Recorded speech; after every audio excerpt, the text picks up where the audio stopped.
రాజకొండ పైన వరమై వచ్చే తారక నామం శుభం పైన నామం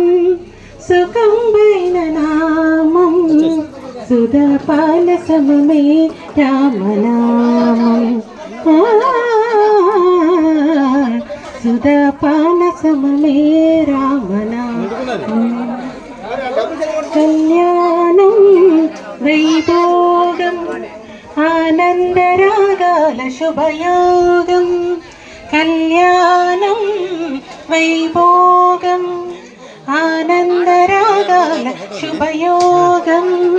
రఘువంశరామయ్య సుగుణాల సీతమ్మ వరమాల కైవేచు సమయాన శివధను విరిచాకే వధువు మది గెలిచాకే మోగింది కళ్యాణ శుభవీణ కళ్యాణ